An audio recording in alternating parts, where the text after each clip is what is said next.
A Book of Myths by Jeanie Lang, narrated by Henry Morgan. A Book of Myths by Jeanie Lang. Section 0. Preface and Postscript. Preface.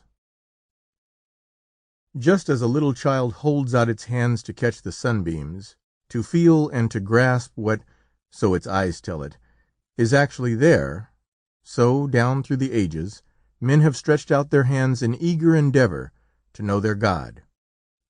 And because only through the human was the divine knowable, the old peoples of the earth made gods of their heroes, and not unfrequently endowed these gods with as many of the vices as of the virtues of their worshippers. As we read the myths of the East and the West, we find ever the same story.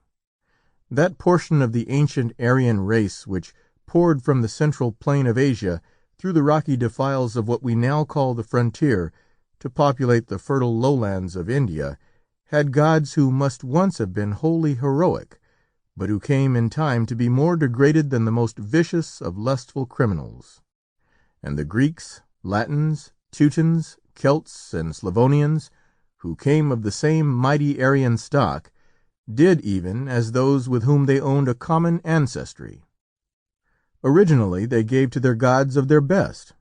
All that was noblest in them, all that was strongest and most selfless, all the higher instincts of their natures were their endowment. And although their worship in time became corrupt and lost its beauty, there yet remains for us, in the old tales of the gods, a wonderful humanity that strikes a vibrant chord in the hearts of those who are the descendants of their worshippers. For though creeds and forms may change, human nature never changes. We are less simple than our fathers, that is all.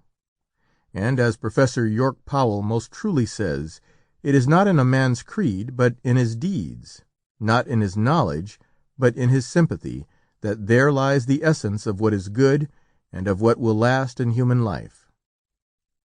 The most usual habits of mind in our own day are the theoretical and analytical habits. Dissection, vivisection, analysis. Those are the processes to which all things not conclusively historical and all things spiritual are bound to pass. Thus we find the old myths classified into sun myths and dawn myths, earth myths and moon myths, fire myths and wind myths, until, as one of the most sane and vigorous thinkers of the present day has justly observed, if you take the rhyme of Mary and her little lamb, and call Mary the sun and the lamb the moon, you will achieve astonishing results, both in religion. Sample complete. Ready to continue?